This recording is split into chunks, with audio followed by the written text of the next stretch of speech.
Chers amis, collègues, collaborateurs et collaboratrices, très heureux de vous retrouver à nouveau sur YouTube.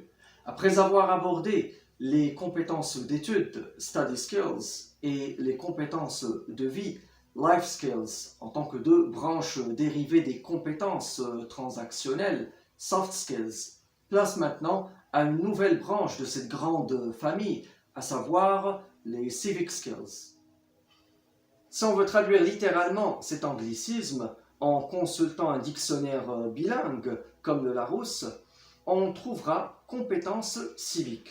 Cette traduction logique et simple, a priori, renverrait bien tout individu curieux d'en savoir plus à des réalités complexes dans la mesure où cette branche de compétences se caractérise par l'interpénétration inévitable de la vie personnelle, de la vie scolaire ou académique et de la vie publique.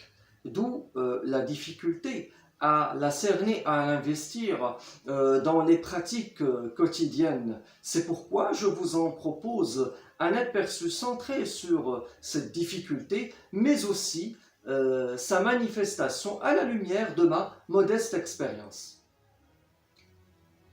La difficulté à cerner cette branche de compétences provient certainement de sa filiation avec les sciences de l'éducation et les théories de l'apprentissage, de même qu'avec les sciences politiques et le type de contrat social qui régit la vie des individus dans la cité.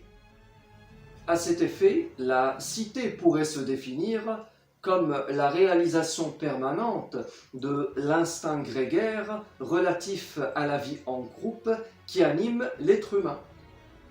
La vie dans la cité, c'est donc une idée sublimée de ce qu'on appelle aujourd'hui le savoir-vivre ensemble. Mais sublimée dans quel sens? Eh bien, cette idée est sublimée dans le sens où elle désigne une formation communautaire politiquement et culturellement organisée.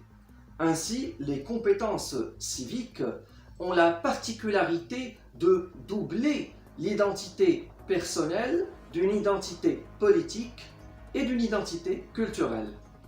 C'est pour cela que nous avons parlé tout à l'heure d'interpénétration inévitable de la vie personnelle, scolaire, académique et publique, vu que les composantes culturelles et politiques y sont présentes tout le temps.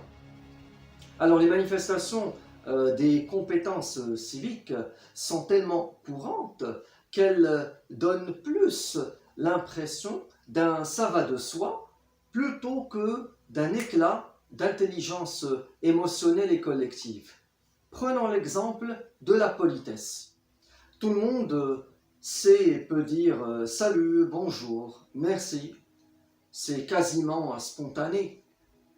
Mais la question qu'on ne poserait peut-être pas systématiquement serait dans quelle situation la politesse pourrait accompagner un rendu ou un résultat afin que la prestation d'un individu soit recevable et conforme aux normes imposées par le contexte de la communication.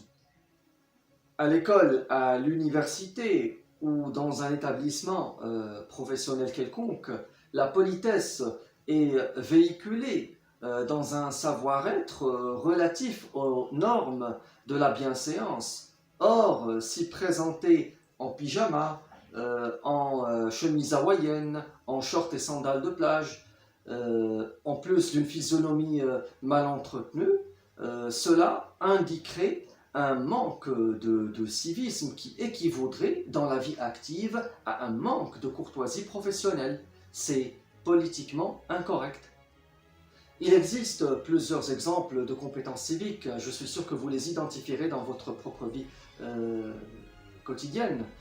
Seulement pour fermer cette parenthèse, je dirais que d'autres règles s'y ajoutent pour faire par exemple de la propreté, de la bienveillance ou du simple compliment, des compétences civiques soumises de façon déterminante à la perception et à l'évaluation.